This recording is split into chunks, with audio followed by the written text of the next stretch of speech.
வெளிச்சத்துக்கூடாய் கடந்து செல்வோம். சரியாற்ற நேரம் 8 மணி 1 நிமிடங்கள். வார்த்தையின் வெளிச்சத்தில் இந்த நாளும் தேவ செய்திகள் இணைந்திருக்கிறார்கள். சிஸ்டர் பிருந்தா அவர்கள் இணைப்பிருக்கும் சோதரி அழைப்புகள் கொண்டு வந்து வெளிச்சத்தை காண்போம். Praise sister Brinda. Praise lord sister, எப்படி இருக்கீங்க? பிரைஸ் சிஸ்டர், கர்த்தருக்கு மகிழ்ச்சியா இருக்கிறேன். அப்படியா நீங்கள் உற்சாகத்தோடு வந்திருக்கிறீர்கள். வெளிச்சத்தை காண ஆவலா இருக்கிறோம். வார்த்தையின் வெளிச்சத்தின் பகுதியில் உங்களை நான் வாழ்த்தி வரவேற்கிறேன். எடுத்து வாருங்கள், வெளிச்சத்தை காண்போம். ஆமென் ஆமென். ஜெபத்தோடு கூட நாம் ஆரம்பிக்கலாம். ஆண்டவரே தகப்பனே, நன்றியோடு உம்மை துதிக்கிறோம், உம்மை ஸ்தோத்தரிக்கிறோம். அப்பா ஆண்டவரே, எங்கள் மீது நினைவாய் இருக்கிறவரே, உம்மை நன்றியோடு துதிக்கிறோம். தகப்பனே நன்றி நன்றி. யெகோவா தேவனே, உம்மை துதிக்கிறோம். ஐயா இருக்கிறவரே உம்மை துதிக்கிறோம். ஆண்டவரே யாகோவே, உம்மை துதிக்கிறோம். ஆண்டவரே ஆண்டவரே நன்றி ராஜா. இயேசுவே, உம்மை நன்றியோடு துதிக்கிறோம். அப்பா ஆண்டவரே ஆவியானவரே, உம்மை நன்றியோடு துதிக்கிறோம், உம்மை ஸ்தோத்தரிக்கிறோம். இதோ இந்த இடத்துலயும் உம்மை வரவேற்கிறோம். ஐயா ஆண்டவரே, எங்களுக்காக பரிந்து பேசுகிறவரே, உம்மை நன்றியோடு துதிக்கிறோம். எங்களுக்காக நல்ல திட்டங்களை வைத்திருக்கிறவரே, உம்மை நன்றியோடு துதிக்கிறோம். எங்கள் மீது நினைவாய் இருக்கிறவரே, உம்மை நன்றியோடு துதிக்கிறோம், உம்மை ஸ்தோத்தரிக்கிறோம். கண்ணின் மணி போல எங்களை காக்கிறவரே, உம்மை நன்றியோடு துதிக்கிறோம், உம்மை ஸ்தோத்தரிக்கிறோம். எங்கள் பாவங்களை எல்லாவற்றையும் ஆண்டவரை நீக்கி போட்டவரே, உம்மை நன்றியோடு துதிக்கிறோம். ஆண்டவரை எங்களை பரிசுத்தப்படுத்தினவரே, உம்மை நன்றியோடு துதிக்கிறோம், உம்மை ஸ்தோத்தரிக்கிறோம். ஆண்டவரே எங்களை கண்ணின் மணி போல எங்களை காக்கிறவரே, உமக்கு நன்றி ராஜா. சர்வ வல்லமை உடையவரே, உம்மை துதிக்கிறோம். சாகாமை உடையவரே, உம்மை துதிக்கிறோம். ஆண்டவரே மரித்து உயிர் தெழுந்தவரே, உம்மை நன்றியோடு துதிக்கிறோம். ஆண்டவரை இயேசுவே, நன்றியோடு உம்மை துதிக்கிறோம். ஆண்டவரை இதோ எங்களை கிருபையின் பரிபூரணத்தினாலும் நீதியின் ஈவனாலும் ஆளுகிற ஒரு கூட்டமாய் நீர் எங்களை தெரிந்து கொண்டிருக்கிறீரே, அதற்காக நன்றி. ஆண்டவரே, உம்மை விசுவாசிக்கிறவர் யாவரும் உடைய பிள்ளைகள் ஆகும்படி எங்களுக்கு சுதந்திரத்தை கொடுத்திருக்கிறீரே, அதற்காக நன்றி ராஜா. நன்றி ராஜா. நன்றி நன்றி என்று சொல்லுகிறோம். அப்பா இதோ ஆண்டவரே, முழு இதயத்தோடு முழு ஆத்மாவோடு உமக்கு நன்றி செலுத்துகிறோம். இந்த நாளுக்காக நன்றி.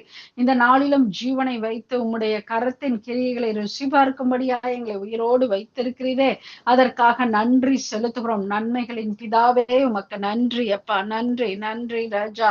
ஆண்டவரே, எங்கள் கிருபாதார பலியே உமக்கு ஸ்தோத்திரம். ஆண்டவரே, எங்கள் அரணே உமக்கு ஸ்தோத்திரம். எங்கள் அடைக்கலமே உமக்கு ஸ்தோத்திரம். அல்லேலூயா. எங்களை தினந்தோறும் அண்ணாவினாலே போஷிக்கிறவரே, உமக்கு நன்றி ராஜா. மகிமையின் தேவனே, உமக்கு நன்றி. மறுரூபம் ஆக்குகிறவரே, உமக்கு நன்றி ராஜா. நன்றி ராஜா. நன்றியோடு உம்மை துதிக்கிறோம் ஐயா. நன்றியோடு உம்மை துதிக்கிறோம் ராஜா. இயேசுவே நன்றி அப்பா. நன்றி நன்றி நன்றி ராஜா. நன்றி நன்றி நன்றி. நல்லவரே உமக்கு நன்றி. போதுமானவரே உமக்கு நன்றி. புதுமைகளை செய்கிறவரே நன்றி. எங்களுக்காக பரிந்து பேசுகிறவரே உமக்கு நன்றி. சிந்தப்பட்ட ரத்தத்தினால எங்களுக்கு விடுதலையை கொடுத்தவரே உமக்கு நன்றி ராஜா. நன்றி ராஜா. நன்றி ராஜா. ஆண்டவரே, கரைதிரையற்றவர்களாய் நிற்க கிருபை கொடுத்தீரே, நன்றியோடு உம்மை துதிக்கிறோம். ஆண்டவரே, இந்த நேரத்தில் உம்முடைய சமூகத்தை இந்த இடத்துல அழைக்கிறோம் ராஜா. இதோ இந்த வார்த்தைகளை நாங்கள் தியானிக்கிற பொழுது ஆண்டவரே, நீர் மாம்சமாய் வந்தவர் அப்பா. இந்த வார்த்தையாகிய தேவன் அப்பா. ஆண்டவரே, நீர் எங்களிடத்துல மாம்சமாய் வெளிப்பட்டவரே, வார்த்தையாய் இருந்தவரே, வார்த்தையானவரே. ஆண்டவரே, உம்மை நன்றியோடு துதிக்கிறோம் ராஜா. இதோ ஆண்டவரே, இந்த வார்த்தைகளை நாங்கள் தியானிக்கிற பொழுது இந்த வார்த்தையில இருக்கிற வெளிச்சம், மகிமை, விடுதலை ஆண்டவரே எங்க வாழ்க்கையில உண்டாகட்டும் அப்பா. இந்த வார்த்தையை கேட்கிற பொழுதே எங்களுக்குள்ளே ஒரு உற்சாகம் ஆண்டவரே, ஒரு அக்கினி, உமக்காய் வாழுகிற வாழ்க்கை ஆண்டவரே ஒரு பற்றி எரியட்டும். ஆண்டவரே, ஒரு தேவ வைராகியம் பற்றி எரியட்டும். இதோ அன்றைக்கு நீங்கள் அப்பத்தை பிட்டு கொடுத்த போது ஆண்டவரே, உம்முடைய சீடர்கள் சொன்னார்களே, இதோ இந்த அப்பத்தை அவர்கள் நம்மளோடு கூட பேசும் பொழுது நமக்குள்ளே அக்கினி கொழுந்து விட்டு எரியவில்லையா என்று கேட்டார்களே, அதே போல இன்றைக்கு உம்முடைய வார்த்தையை ஆண்டவரே நாங்கள் பகிர்ந்து கொடுக்கிற பொழுது ஒவ்வொருவருக்குள்ளும் உமக்காய் வாழணும் என்கிற அந்த வாஞ்சையும் வைராகியமும் அக்கினியும் ஆண்டவரை பற்றி எரியும்படியாய் நான் கேட்கிறேன். இதோ இந்த வார்த்தைகள் நல்ல நிலத்துல விழுந்த விதைகளாய் நூறத்தனையாய் பலன் கொடுக்கட்டும் ராஜா. இதோ இதை கேட்கிற யாவருக்குள்ளும் உடைய ரத்தத்தை நான் தெளிக்கிறேன். இதோ நல்ல நிலத்திலே விழுந்த ஆண்டவரே, இதோ விதைகளாய் ஆண்டவரே இதோ அது நல்ல நிலமாய் மாறட்டும். இதோ இயேசு கிறிஸ்துவனுடைய நாமத்திலே ஆண்டவரே அவருடைய சிந்தனைகள் ஒருமனப்படட்டும் என்று நான் கேட்கிறேன் அப்பா. இந்த வார்த்தையை பெற்றுக்கொள்ள தக்கதாய் ஆண்டவரே ஆவியானவர் அந்த நிலத்தை உழுவீராக இப்பொழுது இயேசு கிறிஸ்துவனுடைய நாமத்திலே தகப்பனே. இது எல்லாவற்றையும் கேட்டு பெற்றுக்கொள்கிறோம் இயேசுவின் நாமத்தில். நல்ல தகப்பனே. ஆமேன், ஆமேன். சங்கமம் வானொலியில் நித்திய வெளிச்சம் பகுதியை கேட்டுக்கொண்டிருக்கிற யாவரையும் இயேசு கிறிஸ்துவின் நாமத்திலே வாழ்த்துகிறேன், வரவேற்கிறேன். இன்றைய நாளிலே நாம் அவரிடத்திலிருந்து நன்மைகளை பெற்று கொள்ளாமல் இருக்க முடியாது. அவர் நம்மளுக்கு நன்மை செய்கிறவராய் உலாவுகிறார் என்று நாம் பார்க்க போகிறோம். நாம் தொடர்ந்தும் எப்பொழுதுமே நான் சொல்லுகிற காரியம், தேவனிடத்திலே இருந்து நாம் பெற்றுக்கொள்வது என்பது இலகுவானது. எப்படியாக ஒரு தாய் தகப்பனிடத்திலே பிள்ளைகள் அவங்க எவ்வளவு மோசமான பிள்ளைகளாய் இருந்தாலும் கூட ஒரு தாய் தகப்பனிடத்திலே கேட்கிற பொழுது இந்தாப்போ வச்சுக்கோ என்று சொல்லி அவர்கள் பிடித்தோ பிடிக்காமலோ கோபத்திலோ எரிச்சல்லையோ அந்த கேட்கிற காரியத்தை அவங்க நிச்சயமாக பெற்றோர்கள் திருப்பி திருப்பி பிள்ளைகள் கேட்கிற பொழுது அதை சாதாரண இந்த மனுஷ உலகத்துல இருக்கிற பெற்றோர்கள் நம்மளுக்கு கொடுத்து விடுவார்கள். ஆனால் நம்ம ஒரு காலகட்டத்துல நம்ம நல்ல அவர்களுடைய அன்பை புரிந்து கொண்டு நாம் வளருகிற பொழுது எங்க அம்மா அப்பா செஞ்சா சரியா தான் இருக்கும், அவங்க வேண்டான்னு சொன்னா எனக்கு வேண்டாம், எனக்கு தேவையானதை எங்க அப்பா அம்மா நிச்சயம் கொடுப்பாங்க, கொடுக்காம இருக்க முடியாது என்கிற அந்த மெச்சூரிட்டி லெவல்ல நம்ம வரும் பொழுது அந்த ரிலேஷன்ஷிப்ல நல்லா இருக்கும், நம்ம வாழ்க்கையும் சமாதானமாக இருக்கும். அதே போலதான் நம்ம தேவனிடத்துல நம்ம ஆரம்ப காலகட்டத்துல ஆண்டவரே இது வேணும் அது வேணும் அப்படி சொல்லி நம்ம இந்த பொருளாதார தேவைக்காகவோ அல்லது நம்ம விரும்புகிற ஒன்றிற்காக தேவனிடத்திலே நாம் கேட்டு உபவாசித்து நாம் காரியங்களை பெற்று கொண்டிருக்கலாம். ஆனால் தேவனுடைய அன்பை நீங்க தினந்தோறும் ருசி பார்க்கிற பொழுது, நீங்க தேவனுடைய சமூகத்துக்கு போகிற பொழுது ஆண்டவரே இது வேணும்னு சொல்லி உங்களால கேட்கவே முடியாது. ஏன்னு கேட்டா நம்ம கேட்கிறதுக்கும் அதிகமாக அவர் தேவன் செய்து கொண்டு இருக்கிறார் என்பதை நீங்க அவதானிக்க தொடங்கினீங்கன்னா உங்க வாழ்க்கையில அடுத்த அபாக ஆண்டவருடைய அற்புதங்கள் நடந்து கொண்டேதான் இருக்கும், அதிசயங்கள் நடந்து கொண்டேதான் இருக்கும். அது என்ன விதத்துல இதுதான் அதிசயம் இதுதான் அற்புதம்னு நம்மளால சொல்லவே முடியாது. நீங்க உங்க வாழ்க்கையில ஒவ்வொரு காரியங்களும் அடுத்தடுத்து நீங்க செய்கிற காரியங்கள் எல்லாமே அற்புதங்களும் அதிசயங்களுமாக தொடர்ந்து கொண்டே இருக்கும். நாம் இப்பொழுது ரோமர் 2ஆம் அதிகாரம் 1 முதல் 12 வசனங்களை வாசித்து விட்டு நாம் அந்த வசனங்களை நாம் தியானிக்கலாம். ஆகையால் மற்றவர்களை குற்றவாளியாக தீர்க்கிறவனே நீ யாரானாலும் சரி, போக்கு சொல்ல உனக்கு இடமில்லை. நீ குற்றமாக தீர்க்கிறவைகள் எவைகளோ அவைகளை நீயே செய்கிறபடியால் நீ மற்றவர்களை குறித்து சொல்லுகிற தீர்ப்பினாலே உன்னைத்தானே குற்றவாளியாக தீர்க்கிறாய். இப்படிப்பட்டவைகளை செய்கிறவர்களுக்கு தேவனுடைய நியாய தீர்ப்பு சத்தியத்தின்படியே இருக்கிறதென்று அறிந்திருக்கிறோம். இப்படிப்பட்டவைகளை செய்கிறவர்களை குற்றவாளிகள் என்று தீர்த்தும் அவைகளை செய்கிறவனே நீ தேவனுடைய நியாய தீர்ப்புக்கு தப்பிக்கொள்ளலாம் என்று நினைக்கிறாயோ? அல்லது தேவ தயவு நீ குணப்படும்படி உன்னை ஏவுகிறதென்று அறியாமல் அவருடைய தயவு, பொறுமை, நீடிய சாந்தம் இவைகளின் ஐஸ்வர்யத்தை அசட்டை பண்ணுகிறாயோ? உன் மனக்கடினத்திற்கும் குணப்படாத இருதயத்திற்கும் ஏற்றபடி தேவனுடைய நீதியுள்ள தீர்ப்பு வெளிப்படும் கோப ஆக்கினை நாளிலே உனக்காக கோப ஆக்கினையை குவித்துக் கொள்கிறாயே. தேவன் அவனவனுடைய கிரியைகளுக்கு தக்கதாய் அவனவனுக்கு பலனளிப்பார். சோர்ந்து போகாமல் நற்கிரிகளை செய்து மகிமையும் கனத்தையும் அழியாமையும் தேடுகிறவர்களுக்கு நித்திய ஜீவனை அளிப்பார். சண்டைக்காரராயிருந்து சத்தியத்திற்கு கீழ்ப்படியாமல் அநியாயத்திற்கு கீழ்ப்படைந்துகிறவர்களுக்கோ உக்கிர கோபாக்கினை வரும். முன்பு யூதரிலும் பின்பு கிரேக்கரிலும் பொல்லாங்கு செய்கிற எந்த மனுஷ ஆத்மாவுக்கும் உபத்திரமும் வியாகுலமும் உண்டாகும். முன்பு யூதரிலும் பின்பு கிரேக்கரிலும் எவன் நன்மை செய்கிறானோ அவனுக்கு மகிமையும் கனமும் சமாதானமும் உண்டாகும். தேவனிடத்தில் பட்சபாதம் இல்லை. ஹல்லேலூயா. தேவனிடத்தில் பட்சபாதம் இல்லை.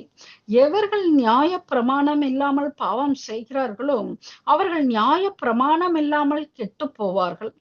எவர்கள் நியாய பிரமாணத்திற்கு உட்பட்டவர்களாய் பாவம் செய்கிறார்களோ அவர்கள் நியாய பிரமாணத்தினாலே ஆக்கினை தீர்ப்பு அடைவார்கள். திரும்ப வாசிக்கிறேன். எவர்கள் நியாய பிரமாணம் இல்லாமல் பாவம் செய்கிறார்களோ அவர்கள் நியாய பிரமாணம் இல்லாமல் கெட்டு போவார்கள். எவர்கள் நியாய பிரமாணத்திற்கு உட்பட்டவர்களாய் பாவம் செய்கிறார்களோ அவர்கள் நியாய பிரமாணத்தினாலே ஆக்கினை தீர்ப்பு அடைவார்கள். நியாய பிரமாணத்தை கேட்கிறவர்கள் தேவனுக்கு முன்பாக நீதிமான்கள் அல்ல, நியாய பிரமாணத்தின்படி செய்கிறவர்களே நீதிமான்கள் ஆக்கப்படுவார்கள். ஹல்லேலூயா, ஆமென். இன்றைக்கு தேவன் அவர் பட்சபாதம் அல்ல. நேற்று அவரை அறிந்திருந்தாலும் கூட, நீங்கள் வருட வருட காலமாய் அவரை அறிந்திருந்தாலும் கூட, உங்களுக்கு அளக்கிறது எதுவோ அதை தேவன் அளப்பார். நாம் மற்றொரு ஊமையினூடாக நாம் பார்க்கலாம். வேதத்திலே அவர் ஆண்டவர் அறுவடைக்கு ஆட்களை, வேலையாட்களை கூட்டிக் கொண்டு வர சொல்வார். முதலிலே 1ஆம் மணி நேரத்துக்கு வருவார்கள், 2ஆம் மணி நேரத்துக்கு வருவார்கள், 3ஆம் மணி நேரத்திற்கு வருவார்கள். ஆனால் அவர்கள் வெவ்வேறு மணியிலே வந்தாலும் கூட அவர்களுக்கு சம்பளம் அதுவாகவே இருக்கும். இதுதான் நம்ம வாழ்க்கையில முதலாவது நம்மளை கற்றுக்கொள்ள வேண்டிய காரியம். நம்முடைய ஜனம் அறியாமையினாலே சங்காரம் ஆகிறார்கள் என்ற வார்த்தையின்படி சங்காரம் ஆகாமல் நம்ம தேவனுடைய திட்டங்கள், தேவனுடைய வழிவகைகள் எப்படி இருக்கிறது. இப்ப எப்படி நம்ம ஒரு அப்ளிகேஷன் நம்ம ஃபைல் பண்றோம்னா அதுக்கு ஒரு ப்ராசஸ் இருக்கு, அதுக்கு ஒரு புரோட்டோகால் இருக்கு. நம்ம ஆன்லைன் போகணும், அந்த போர்ட்டல்ல அப்ளை பண்ணணும், அந்த கரெக்டான அப்ளிகேஷன் அப்ளை பண்ணணும், அப்பதான் நம்ம ரிசீவ் பண்ண முடியும். ஈவன் தோ நம்ம என்டைட்டில்டா அந்த பெனிஃபிட்டுக்கு நம்ம இருந்தாலும் அதை பெற்றுக்கொள்வதற்கு ஒரு ப்ராசஸ் இருக்கு. அதே போல இன்றைக்கு எத்தனை பேருக்கு இன்றைக்கு நம்மளுக்கு சம்பளம் இல்லாட்டியும் வேலை இல்லாட்டியும் நிம்மதியா இருப்போம். ஆனா இன்னொரு ஆளுக்கு வேலை கிடைச்சு, இன்னொரு ஆளுக்கு சம்பளம் கிடைக்கும் பொழுது நம்மளால நிம்மதியாகவே இருக்க முடியாது. அதுவும் நம்மளை விட அறிவில்லாதவங்க, நம்மளை விட ஒரு குவாலிட்டியில கம்மியா உள்ளவங்க, அப்படி அவங்க அல்லது படிப்புலையோ அவங்களுக்கு ஒரு இது இல்லாத பொழுது, நம்மளோட நல்ல வேலை, நல்ல சம்பளம் அப்படி இருக்கும் பொழுது நம்மளுக்கு கஷ்டமா இருக்கும். நான் எவ்வளவு படிச்சிருக்கிறேன், என்னால செய்ய முடியல, ஆனா இவங்களுக்கு கிடைக்குதே, அப்படி சொல்லி நமக்குள்ள ஒரு சின்ன எரிச்சல் வரும், பொறாமை வரும். நம்மளுக்குள்ள நம்ம ஆண்டவரை கேள்வி கேட்போம். ஆண்டவரே, இது என் வாழ்க்கையில இது சரியா? நான் என் வாழ்க்கையில நான் இதை விட நல்லா இருக்கணும், ஆனா என் வாழ்க்கையில நீங்க ஏதோ தப்பு பண்றீங்க ஆண்டவரை. அப்படியாக நம்முடைய வாழ்க்கையில இருக்கும். நம்ம ஒரு காரியத்துல நம்ம முறுமுறுக்கும் பொழுதோ வேதனைப்படும் பொழுதோ நம்ம இந்த ஆங்கிள் நம்ம பார்க்கறதே கிடையாது. நம்ம வாழ்க்கையில ஒண்ணு நடக்கல, நம்ம அதை குறிச்சு நம்ம முறுமுறுக்கிறோம், குற்றம் சொல்றோம்னா அதுக்கு அர்த்தம் என்ன? தேவன் நம்ம வாழ்க்கையில சரியா செய்யல. தேவன் என் வாழ்க்கை, நான் தேவனை நான் நம்பிதான் இருக்கேன், ஆனா தேவன் என் வாழ்க்கைய சரியா நடத்தல, கடவுள் ஏதோ என் வாழ்க்கையில தப்பு பண்றாருன்னு நம்ம சொல்றோம். இதுதான் மறைமுகமாக நம்முடைய வாழ்க்கையில நடக்குது. அப்படி சொல்லும் பொழுது அங்க என்ன நடக்குது? தேவனுடைய கரம் நம்முடைய வாழ்க்கையில கிரியை செய்ய முடியாது. அப்போ தேவன் பட்சபாதம் இல்லாதவர். அப்ப என்னுடைய வாழ்க்கையில ஏன் அந்த அற்புதத்தை பெற்றுக்கொள்ள முடியல? ஏன் அந்த அதிசயத்தை பெற்றுக்கொள்ள முடியல? ஏன் என் வாழ்க்கையில வியாதியோடு கூட என் வாழ்க்கை இருக்கு? ஏன் என் வாழ்க்கை நஷ்டத்தோடு கூட எனக்கு இருக்கு? ஏன் ரிலேஷன்ஷிப்ல ஒன்றன் பின் ஒன்றாய் எனக்கு பிரச்சனை வந்து கொண்டே இருக்குது? என்ன நடக்குது என்று சொன்னா, அங்கே நீங்களும் தேவனுமான ஒரு உறவுல நம்ம இன்னும் என்ன ஆக்கப்படணும்? ஸ்ட்ராங் ஆக்கப்படணும், ஒப்புரவாக்கப்படணும். இப்ப முதலாவது நான் சொல்லுகிற நான் எப்பொழுதுமே நான் மற்றவர்களோடு பகிர்ந்து கொள்ளும் பொழுது என்னுடைய அனுபவத்தை, நான் வாழ்க்கையில செய்கிற காரியங்களை, செய்கிற நல்ல காரியங்கள் அல்ல, முக்கால்வாசி நான் செய்கிற தவறான காரியங்களை நான் சொல்லி அதுல இருந்து தேவன் எனக்கு கற்றுக் கொடுத்து நான் அதுல இருந்து எப்படி ஆசீர்வாதத்தை பெற்றுக்கொண்டேன் என்று சொல்லத்தான் நான் வாஞ்சிக்கிறேன். நான் காலையில எழுந்து அப்படியே நான் தேவ சமூகத்துல மணிக்கணக்கா ஜெபிப்பேன், வேதத்தை வாசிப்பேன், அப்படி நான் தேவனை தேடுகிறேன். அப்படியெல்லாம் நான் சொல்லி உங்களை நான் தேவனிடத்துல உங்களை நான் தூரமாக்க விருப்பம் இல்லை. என்னுடைய ஆசையெல்லாம் ஜனங்கள் இந்த கேட்கிற சத்தியத்தை கேட்கிற யாவரும் ரட்சிக்கப்படணும், இயேசுவே தேவன் என்று அவர்கள் சொல்ல வேண்டும். அதற்கு நாம் செய்ய வேண்டிய காரியம் என்ன என்று சொன்னா, இன்றைக்கு நானும் இப்படியாக நானும் போராடி கொண்டுதான் இருக்கேன். ஆனா இதுல தொடர்ந்து நான் தேவனை நான் மாறுகிற பொழுது எனக்குள்ள இந்த உள்ளார்ந்த மனிதன்ல வருகிற மாற்றம், என் சிந்தனையில வருகிற மாற்றம் எப்படியாய் தேவனுடைய அன்பை கொண்டு வருகிறது, தேவனுடைய வல்லமையை கொண்டு வருகிறது, தேவனுடைய சூப்பர் நேச்சுரல் பிளெஸிங்க நம்ம எப்படி பெற்றுக்கொள்ள முடியுங்கிறதா. ஏன்னா ஆண்டவர் சொல்லல, நீ நல்ல பெர்ஃபெக்டான ஆளுக்குதான் நான் சூப்பர் நேச்சுரல் பிளெஸிங்க கொடுப்பேன்னு சொல்லல, நான் என்னுடைய கரத்தின் கிரியை நான் உங்களுக்கு காட்டுவேன்னு சொல்லல. நம்மளை போல பாடுபட்டு இருக்கிற மக்களுக்கு, பாவத்துல இருக்கிற மக்களுக்கும் அவரை நம்புகிற நம்மளுக்கு பலவீனத்தோடு இருக்கிற பொழுது ஆவியானவருடைய உதவியினாலே நம்மளை எழுப்பி கட்டி அவருடைய பிள்ளைகளாய் வளம் வரத்தான் தேவன் நம்மள இன்னைக்கு என்னையும் உங்களையும் தெரிந்து கொண்டிருக்கிறார். வேதத்துல ஒரு வசனம் சொல்லப்படுகிறது, அவர் பைத்தியங்களை தெரிந்து கொண்டார். இந்த உலகத்தில் இருக்கிற பைத்தியங்களை அவர் தனக்காக தெரிந்து கொண்டார். ஹல்லேலூயா. சோ அதனால நம்ம பெரிய ஞானவான்களாய் நம்ம அப்படியே ஒபீடியன்ட்டா இருக்கிற மாதிரி இருக்க வேண்டிய அவசியமே இல்லை. நான் ஆண்டவர் நீங்க நல்ல பிள்ளைகளாய் நடக்க வேண்டும் என்று விரும்பல, நீங்க உண்மையாய் இருக்க வேண்டும் என்று விரும்புகிறார். அவர் உண்மையுள்ள தேவனாய் இருக்க விரும்புகிறார். இதோ இந்த வார்த்தையின்படி நாம் கேட்டதின்படி நியாய பிரமாணத்தை கேட்கிறவர்கள் தேவனுக்கு முன்பாக நீதிமான்கள் அல்ல, அவற்றின்படி செய்கிறவர்களே நீதிமான்கள் ஆக்கப்படுவார்கள். இப்ப நம்ம இந்த 12வது வசனத்துல நாம் பார்த்தோம் என்று சொன்னால், நியாய பிரமாணம் இல்லாம ஓகே அவங்களுக்குன்னு ஒரு கண்டிஷனுமே இல்லை, ஆனா பாவம் செய்கிறவர்கள் கெட்டுதான் போவாங்க. அவங்களோட வாழ்க்கை ஒரு மாதிரி ஒரு செழிப்பு இல்லாம ஓகே ஏதோ ஒரு நேரம் நல்லா இருக்கும், ஒரு நேரம் சோர்வா இருக்கும். ஆனா நியாய பிரமாணத்தின் உட்பட்டவர்களாய் நம்ம நியாய பிரமாணத்தை நம்ம போதிக்கிறோம்ல, நம்ம போய் சொல்லக்கூடாது, திருடக்கூடாது, இச்சைக்க கூடாது, தேவனை கனம் பண்ணணும் அப்படி என்று சொல்லி இந்த நியாய பிரமாணங்கள் எல்லாம் நம்ம இடத்துல அன்பு கூறுகிறது போல தேவனிடத்துல அன்பு கூறணும், விக்கிரக ஆராதனை செய்யக்கூடாது, இது எல்லாம் சொல்லி இதையே நம்பி உங்களுடைய பிள்ளைகளுக்கெல்லாம் நீங்க சொல்லி வழி நடத்துகிற நீங்க நியாய பிரமாணத்தினால நீங்க ஒரு உட்பட்டவர்களாக இருந்த பாவம் செய்வீர்கள் என்று சொன்னால் அங்கே என்ன சொல்லப்படுகிறது, நியாய பிரமாணத்தினாலே ஆக்கினை தீர்ப்பு அடைவார்கள். அல்லேலூயா. சோ அதனால இந்த பாவத்துல இருந்தாலும் சரி, நியாயப்பிரமாணத்துக்கு உட்பட்டு பாவம் செய்தாலும் சரி, இப்ப இதுல யாருக்கு அதிகமான தண்டனையா இருக்குது, நியாயப்பிரமாணத்துக்கு உட்பட்டவர்களாய் இருந்த பாவம் செய்கிறவர்கள் தான் ஆக்கினை தீர்ப்பே உண்டாக்குது. சோ அதனால இன்றைக்கு தேவனை நீங்க விசுவாசமாய் நம்பி இருக்கிற பிள்ளைகள், நியாயப்பிரமாணத்தை நீங்க வழி நடத்துகிற பிள்ளைகள், அது எல்லாம் நல்லதுதான், போதிக்கிறது நல்லதுதான், தியானிக்கிறது நல்லதுதான். ஆனா இன்றைக்கு அதன்படி நடக்கிறோமா என்பதை நம்ம தான் சொல்ல முடியும். என்னுடைய வாழ்க்கையில நான் இன்னைக்கு பொய் சொல்லவே இல்லை, இன்னைக்கு நான் திருடவே இல்லை, நான் இன்னைக்கு ஒரு காரியத்தை பத்தி நான் இச்சிக்கல, இதோ நான் என் தேவனை நான் முதன்மைப்படுத்துகிறேன், நான் முழு இருதயத்தோடு நான் அன்பு செலுத்துகிறேன், யாரையும் நான் மாய்மாலமா அன்பு செலுத்தலைங்கிறத யாரு சொல்ல முடியும்? நம்ம தான் சொல்ல முடியும், மற்றவர்கள் சொல்ல முடியாது. இன்றைக்கு நம் வாழ்க்கையில படுகிற கஷ்டத்திற்கு தேவன் உங்களை கஷ்டப்படுத்தவே இல்லை. அவர் பட்சபாதம் இல்லாதவர், அவர் உங்களுக்கு நீதி செய்கிறவர், தன்னுடைய குமாரனை கொடுத்து உங்களுக்கு ரட்சிப்பை கொடுத்தவர், நித்திய ஜீவனை அழிக்க போகிறவர். அப்படி இருக்க இந்த உலகத்துல அழிந்து போகிற இந்த வாழ்க்கையில உங்களை ஓகே நான் உங்களை விட்டு பார்க்கணும்னு உங்களை விட்டு பார்ப்பாரா? அவர் நிச்சயம் விட்டு பார்க்கவே மாட்டாரு. அந்த இடத்துல எப்படி அக்கினியில போடப்பட்டாலும் கூட அந்த அக்கினியில இருந்து வெளியே வரையில ராஜாவே உங்களை பார்க்கிற மாதிரி தான் பண்ணுவாரு. நம்ம அடிக்கடி சொல்றது போல, நீங்க போகிற பாதைகள் கஷ்டமா இருந்தாலும் கூட தேவன் உங்களோடு இருக்கிற பொழுது அந்த கிளைமேக்ஸ் சீன்ல தேவனுடைய வல்லமை வெளிப்படும். அவர் உங்களோடு இருக்கிறார் என்று புறஜாதி பார்ப்பார்கள். அதற்கு நாம் செய்ய வேண்டிய காரியம் என்ன? முதலாவது மற்றவர்களை குற்றப்படுத்தக்கூடாது. மற்றவங்க தப்பு செஞ்சாலும் அதை நம்ம கணக்கிலே எடுக்க கூடாது. எப்படி நம்ம தேவனிடத்துல நம்ம ஒரு தப்பை செஞ்சுட்டு ஆண்டவரிடத்துல மன்னிப்பை எதிர்பார்க்கிறோமோ, அதே போல மற்றவர்கள் அவங்க தப்பு செய்தாலும் கூட நம்ம அதை என்ன செய்யணும்? கண்டுக்காம விட்டுறணும். அப்ப அந்த கண்டுக்காம விடும் பொழுது என்ன நடக்குது? ஃபர்ஸ்ட் நம்மளுக்கு ஒரு சமாதானம் கிடைக்குது.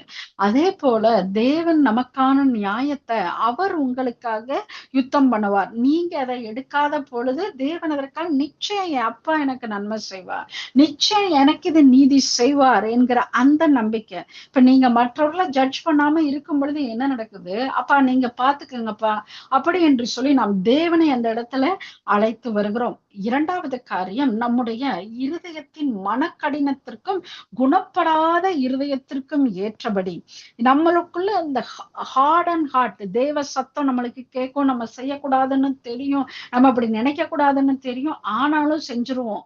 ஆனா அந்த மாதிரி இருக்கிற அந்த இருதய கடினத்தின் நிமித்தம் ஆண்டவர் உன்னை சொல்லுகிறார் என்று சொன்னா நம்ம அதை செய்யக்கூடாது. அப்ப நீங்க கேட்கலாம், தேவனிடத்துல ஒன்னும் என்கிட்ட வந்து டைரக்டா ஒன்னும் சொல்லலையே சிஸ்டர், அப்ப நான் என்ன பண்றது, எனக்கு தோணுங்கிறது தானே என்ன செய்ய முடியும், தேவனிடத்துல பேசுறது இல்லையே அப்படி என்று நீங்க நினைக்கலாம்.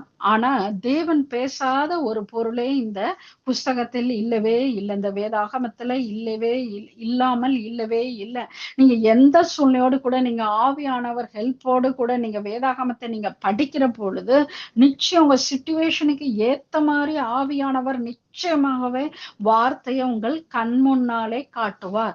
அப்ப நீங்க அப்போ நீங்க அதை நம்பணும், ஆவியானவர் என் கூட பேசுறார், ஆவியானவர் என் கூட தான் இருக்கிறார் என்று நம்ம முழு நிச்சயமாய் நம்புகிற பொழுது அவர் வழி நடத்தாம நம்மளை கைவிடவே மாட்டார். எனக்கும் ஆரம்ப காலகட்டத்துல என்னடா எல்லாரும் பேசுறாங்க, தேவன் என் கூட பேசினாரு அப்படி சொல்றாங்க, நம்ம கூட எல்லாம் பேசவே மாட்டேங்கிறாரு, அப்ப தேவன் நம்ம கூட எல்லாம் பேச மாட்டாரா அப்படின்னு சொல்லி நான் என்னையே வந்து குற்றப்படுத்தி கொண்டு நான் என்னதான் பண்ணணும், எனக்கு ஒண்ணுமே விளங்கலையே, வாழ்க்கையும் இப்படி இருக்கு, தேவ சத்தத்தையும் கேட்க முடியல என்று சொல்லி அப்படியே நான் புலம்பிக் கொண்டிருந்த வேலையில நான் ஒரு நாள் தீர்மானம் பண்ணேன், இனிமே நான் எதை பத்தியும் நான் கவலைப்பட போறதில்லை, நான் எல்லாத்தையும் மூட்டை கட்டி வச்சுட்டு தேவன் என்னோடு கூட இருக்கிறார், அவர் என் கரத்தை பிடித்து நடத்துகிறார், நான் கீழே விழுந்தாலும் சரி, நான் தப்பு பண்ணாலும் சரி, சில நேரம் வீட்டுல நான் வந்து சண்டை போட்டாலும் சரி, கத்தினாலும் சரி, நான் என்ன காரியம் பண்ணாலும் சரி, என் தேவன் என்னை விட்டு போகவே மாட்டார். என் தேவன் நான் என்னுடைய ஜென்ம சுபாவத்திலிருந்து என்னை வெளிப்படுத்துகிற பொழுது என்ன காட்டுகிறார், நான் எப்படி இருக்கேன். இப்ப நான் கத்துறேன்னு சொன்னா உடனே தேவனிடத்துல இல்லைன்னு இல்ல, தேவன் தான் உங்களிடத்துல உனக்கிட்ட இன்னும் கோபம் இருக்குமா, இன்னும் எரிச்சல் இருக்குமா, உனக்கு இன்னும் பொறுமை வரல, இதைத்தான் ஆண்டவர் கற்றுக் கொடுக்கிறார் என்று சொல்லி நான் என்னையே நான் சீர்படுத்தி கொள்ள நான் ஆரம்பிச்சேன். இது வந்து நான் ஏதோ ஒன்றுக்காக நான் சொல்லல, இதுதான் உண்மை, இதுதான் உண்மை. நீங்க இதை இப்படியாக நீங்க வாழ்ந்து பாருங்க. நம்ம சில நேரம் நம்ம நல்லா ஃபாஸ்ட் பண்ணும்பொழுது பார்த்தா நம்மளுடைய ஜென்ம சுபாவங்கள் வேற மாதிரி இருக்கும். நல்லா ஃபாஸ்ட் பண்ணிட்டு இருப்போம், பார்த்தா டக்குன்னு ஒரு சண்டை வந்துடும், டக்குன்னு வீட்டுல நிம்மதி இல்லாம போயிடும். அப்ப என்ன நடக்குது, அப்ப நம்ம தேவ சமூகத்துக்கு போகிறோம், ஆனா நம்முடைய இதுகள்ல நம்மளுடைய குணாதிசயங்கள்ல சுபாவங்கள் எல்லாம் வேற மாதிரி வெளிப்படுது. அது ஏன் அப்படி என்று சொன்னா அந்த வெளிச்சத்துல, ஆண்டருடைய வெளிச்சத்துல இன்னும் காட்டுறாரு. இந்த இருளான இருதயத்துக்குள்ள நீங்க ஃபாஸ்டிங் இருந்து ஆண்டருடைய சமூகத்துல இருக்கும் பொழுது உங்களுடைய சுபாவம் இன்னுமா எப்படியா இருக்கு, நீ இந்த நிலையில இருந்து நீ எப்படியா இன்னும் மாறணும் என்கிறத காட்டத்தான் அது காட்டுறாரு தவிர உடனே சத்ருவானவன் வந்து இப்படி பண்ணிட்டான், நான் தேவ சமூகத்துல இருந்தேன் இப்படி வந்து பிரச்சனை வந்துருச்சு அப்படியெல்லாம் இல்லை. நம்ம சத்ருவானவனுக்கு மகிமையை கொடுக்க வேண்டிய அவசியமே இல்லை. எல்லா விதத்திலும் எல்லாவற்றிலும் நாம் தேவனையே மேன்மை பாராட்ட வேண்டாம். அப்படியான சுபாவத்தோடு கூட நம்முடைய வாழ்க்கை இருக்குமானால் நிச்சயமாக தேவன் இன்னும் இன்னுமாய் உங்களுடைய கேரக்டர்ஸ் அவர் நல்ல ஷேப் பண்ணி அவருடைய சிந்தையாய் இருக்கும்படி, எல்லாவற்றிலும் அவருடைய சிந்தையாய் இருக்கும்படி என்ன செய்வாரு, தேவன் நம்மளை மாற்றி போடுவார். நாம அதே மாதிரி உங்களுடைய வாழ்க்கையில அற்புதங்களும் அதிசயங்களும் ஒன்றன் பின் ஒன்றாய் நடந்து கொண்டே இருக்கும். அது எந்த காரியம் எப்படி காரியம் என்னன்னு சொல்லவே முடியாது. இப்ப நீங்க டக்குன்னு இப்ப எனக்கு நடந்தது, இப்ப முந்தானேத்து நான் வந்து நான் வந்து வெளியே போற ஆள் கிடையாது, நான் தனியா எனக்கு வெளியே போறதுக்கு எனக்கு விருப்பம் இல்லை, எனக்கு யாராவது கூட இருந்தாதான் எனக்கு வந்து வெளியே போறதுக்கெல்லாம் எனக்கு விருப்பம் இருக்கும், நானா எந்த காரியமும் செய்து கொண்டது இல்லை. அப்ப பார்த்தா ஹெல்த் கார்டு வந்து இதாயிட்டது, ஹெல்த் கார்டு ரெனிவல் பண்ணணும், அப்போ அதுக்கு இன்னும் 10 days இருக்கு. பட் ஆனா இன்னைக்கு சரி நம்ம போயிடுவோம் அப்படி சொல்லிட்டு நம்மளா போவோம், இன்னைக்கு தனியா போயிட்டு இன்னைக்கு நானா என் வேலைகளை பார்த்துட்டு வரணும் அப்படின்னு சொல்லிட்டு வெளியே கிளம்புனேன். அப்போ உடனே ஊபரை போட நான் ஆக்சுவலி பஸ்ல தான் போகணும்னு நினைச்சேன், பார்த்தா ஊபரை போட்டா அது இங்க இருந்து ஒரு $12 வரும், இங்க இருந்து $12 நான் போற இடம், பார்த்தா $2.50 ஊபர்ல ஆஃபர். உடனே எனக்கு சந்தோஷம் ஆயிடுச்சு. அந்த ஒரு சந்தோஷம், நான் அந்த வீட்டை விட்டு வெளியே போகும்பொழுது கடவுளே என்னையா இது $2.30, ஓகே அது பஸ் டிக்கெட்டை விட கம்மி இல்லையா, சோ அப்ப என்னடா இது, ஓகே லார்ட் பிரைஸ் லார்ட் அப்படி சொல்லிட்டு போனேன். அங்க அப்பாயின்மெண்ட் வச்சுட்டு போனாலே கொஞ்ச நேரம் உட்காரணும். பார்த்தா அவ்வளவு கூட்டம் இருக்கும். ஏன்னா ஒரு 1 மந்த்துக்கு முன்னாடி நான் வேற ஒருத்தருக்காக அதே இடத்துக்கு போயிருந்தேன். கிட்டத்தட்ட 1.5 மணி நேரம் நின்னோம். ஆனா நான் போறேன் அங்க. நான் ஒரு 3வது ஆளா எனக்கு நம்பர் கொடுத்துட்டாங்க. 21வது நம்பர் அங்க, 18வது நம்பர் அங்க ஓடிட்டு இருக்கு. அங்க ஹெல்த் கார்டும் எடுத்தாச்சு. ஹெல்த் கார்டு எடுத்த உடனே ஓகே, அது நெக்ஸ்ட் அற்புதம். என்னடா அன்னைக்கு கூட்டம் இருந்துச்சு, இன்னைக்கு கூட்டம் இல்ல. ஓகே, அதுல இருந்து வெளியே வந்த உடனே சரி இன்னைக்கு நம்ம அங்க பார்த்தா எனக்கு ஃபேமிலி டாக்டரே கிடையாது. ஏன்னா நான் அடிக்கடி டயாலிசிஸ் போறதுனால ஃபேமிலி டாக்டர் கிடையாது. சரி ஏதுக்கும் நம்ம ரிப்போர்ட் நம்ம இதே இத்தனை வருஷமா ஒரே டாக்டரை பார்த்துட்டு இருக்கோம், நமக்கு ஒரு ஃபேமிலி டாக்டரை வச்சுக்குவோம். அப்ப ஆண்டவரே, நான் அந்த ஃபேமிலி டாக்டர் எனக்கு தேவையா? சும்மா போனா அந்த டெஸ்ட் இந்த டெஸ்ட்னு எடுக்க சொல்லுவாங்க. Really I need a family doctor. நான் அது போகணுமா ஆண்டவரே அப்படின்னுட்டு இப்படி நான் கேட்டுட்டே நடக்கிறேன். அப்ப நடக்கும் பொழுது நான் சொல்றேன், ஒரு ஃபீமேல் டாக்டர் இந்த இடத்துல ஒரு நியூ பேஷண்டா அவங்க எடுப்பாங்கன்னு சொன்னா நான் இந்த இடத்துக்கு போறேன். இல்லைன்னா நான் போல, நான் வீட்டுக்கு போறேன். இப்படி நான் மனசுல பேசிக்கிட்டே போறேன். அங்க போனா அங்க இந்த மாதிரி ஓகே நாங்க நியூ பேஷண்ட் எடுக்கிறோம், இங்க ஃபீமேல் டாக்டர் இருக்கிறாங்க. ஓகே, அங்கேயும் போனா அங்கேயும் டக்குன்னு முடிஞ்சிச்சு, வெளியே வந்தாச்சு. வெளியே வந்த உடனே இன்னைக்கு சம்மருக்கு நானா போய் எனக்கு ஒரு டாப்பை நான் தனியா போய் நான் சூஸ் பண்ண போறேன். அங்க போனா $100 போட்டிருந்தது $50க்கு செல் இருக்கு. சரி அது முடிச்சாச்சு. திருப்பி பக்கத்துல ஓகே நம்ம இவ்வளவு தூரம் வந்துட்டோம், போகலையும் டாக்ஸில தானே போறோம், வீட்டுக்கு பாலை வாங்கிட்டு போவோம் அப்படின்னு சொல்லிட்டு நோ ஃபில்ஸ்ல போயிட்டு வாங்கிட்டு வெளியே வரேன். பே பண்ண போற இடத்துல அதுல வந்து கேட்டது எப்பயும் வந்து அங்க ஆக்கள் இருக்கிற இடத்துல போறது, இந்த முறை மெஷின்ல கொடுக்குறேன். மெஷின்ல கொடுக்கும் பொழுது கேக்குது அந்த கார்டுல ஆப்டிமம் பாயிண்ட்ஸ் கார்டு இருக்கு, எப்பயுமே எடுத்துட்டு போறது இல்ல, ஆனா அன்னைக்கு நான் கரெக்டா எடுத்துட்டு போறேன். ஆப்டிமம் பாயிண்ட்ஸ்ல ரிவார்டு எடுக்கிறியா கேக்குது. அங்க ஆல்ரெடி $15 இருக்குது, நான் வாங்கினது $20. ஓகே, அங்க அந்த ரிவார்ட்ஸ்லயே நான் பாயிண்ட்ஸை கொடுத்துட்டு வெளியில வரேன். மறுபடியும் ஊபரை போடுறேன். மறுபடியும் $3.34 கேட்டது. ஓகே, இந்தாங்க உங்களுக்கு எக்ஸ்ட்ரா $2 டிப்ஸ். ஸோ கொடுத்துட்டு வீட்டுக்கு வந்தாச்சு. அப்படியே அந்த நாள் முழுவதும் எனக்கு அவ்வளோ சந்தோஷமா இருந்துச்சு. ஏன்னா இந்த ரூமை விட்டு எந்திரிச்சு போறதுக்கே சோம்பேறித்தனம் பட்டுக்கிட்டு ஏதோ ஒரு வேலையை செஞ்சுட்டு இருக்கிற எனக்கு, ஆனா அன்றைக்கு நான் இது வெளியே போய் இந்த ஒரு காரியத்தை நான் பண்ணணும். ஓகே, அது என்ன வேகத்துல நான் வெளியே போனேன்னு எனக்கு தெரியாது. ஆனா இவ்வளோ வேலையை நான் முடிச்சுட்டு வீட்டுக்கு வந்தேன். இந்த சந்தோஷங்கள் என்ன பண்ணுச்சு, வீட்டுக்கு வந்த உடனே வீட்டுல வந்ததும் ஒரு சமையல் வேலை. ஓகே, சமைச்சும் வச்சுட்டேன். சோ இந்த தேவ பலன், உண்மையிலே உடம்புல பலனை இருக்காத ஒரு சூழ்நிலை போல அந்த நாள் இருந்தாலும் தேவனுடைய அன்பை, தேவனுடைய கரத்தை, அற்புதத்தை நீங்க ஒரு விஷயத்துல நீங்க ருசி பார்த்துட்டீங்கன்னு வச்சுக்கோங்களேன், அடுத்தடுத்து அப்படியே அந்த அந்த ஃப்ளோ உங்க வாழ்க்கையில வந்துட்டே இருக்கும். அப்படியா அந்த அற்புதங்கள் நடக்கும் பொழுது என்ன நடக்கும், உங்க சரீரத்துல ஒரு புது பலன் வரும். அவருடைய செட்டையிலிருந்து வழிந்தொடுக்கிற ஆரோக்கியத்தினாலே நீங்க கொழுத்த கன்றை போல நீங்க புறப்பட்டு என்ன பண்ணுவீங்க, தேவனுடைய மகிமைய நீங்க செய்வீங்க. நான் அடிக்கடி சொல்வதை போல அற்புதங்களும் அதிசயங்களும் நம்முடைய வாழ்க்கையில கட்டாயம் தேவை. ஏன்னா தேவன் உங்களோடு இருக்கிறார். அற்புதம் அதிசயம் என்பது ஒரு பேசிக்கை விட கீழே. ஏன்னா நீங்க இப்ப அவரோட பிள்ளைகளா இருக்கிறபடினால உங்க வாழ்க்கையிலும் என் வாழ்க்கையிலையும் சூப்பர் நேச்சுரல் நடந்தே ஆக வேண்டும்.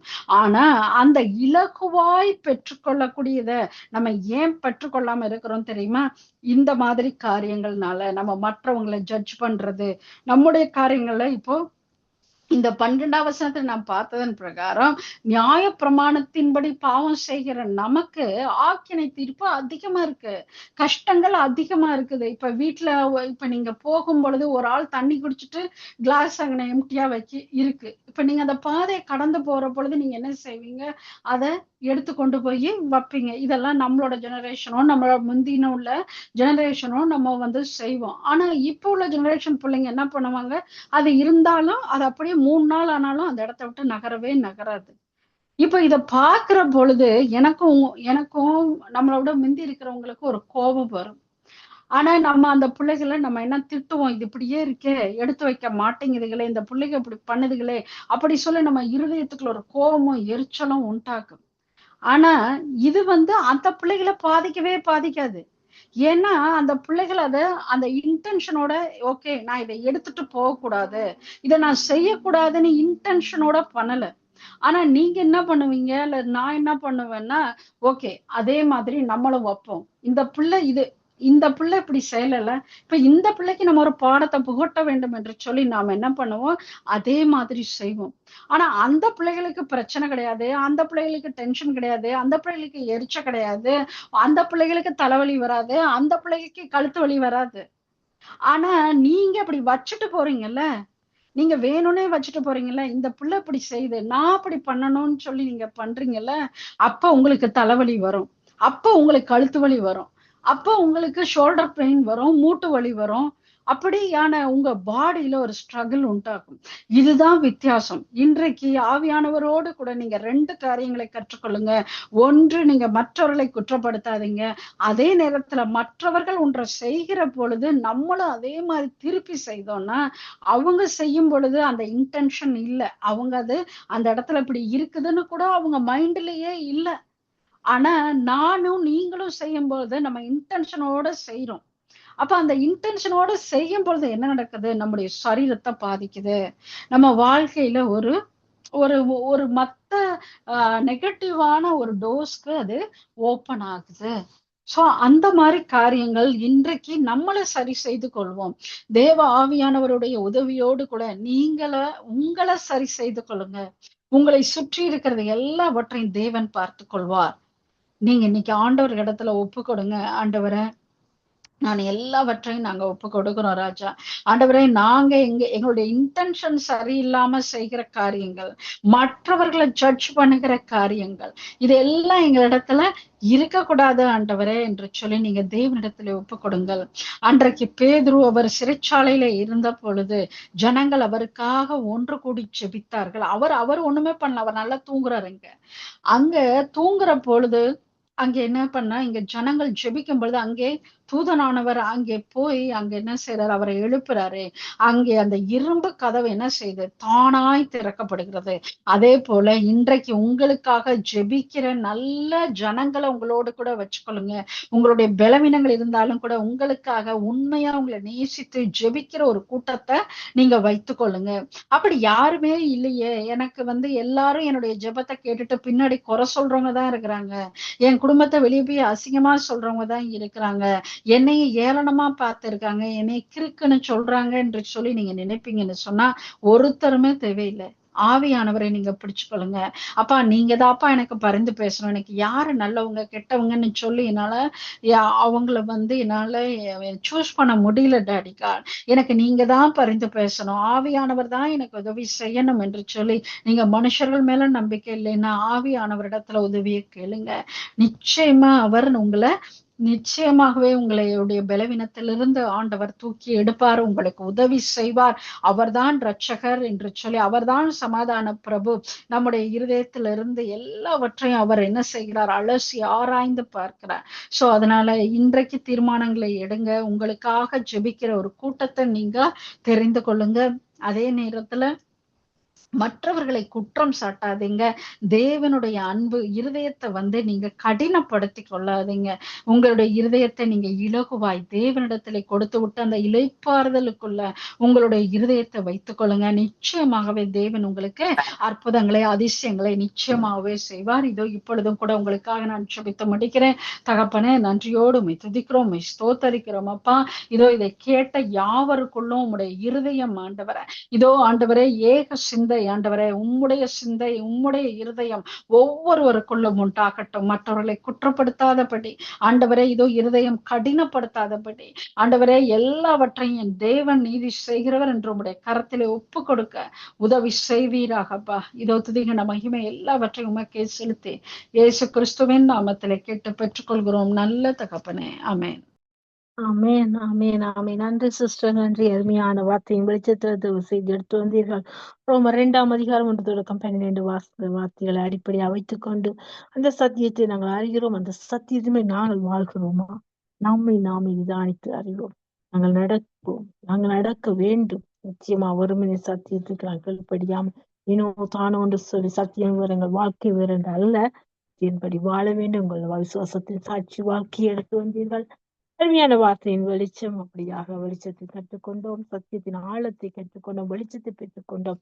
கற்றுக்கொடுத்த உங்களை, உங்கள் குழியத்தையும் குடும்பத்தையும் கத்தர் நிறைவு ஆசீர்வதிப்பாராக. கத்தரை சித்தமலால் நாங்கள் இன்னொரு அழைப்பில் சந்திக்கும் வரைக்கும் சமாளித்து கூறுகிறோம். நன்றி சிஸ்டர்.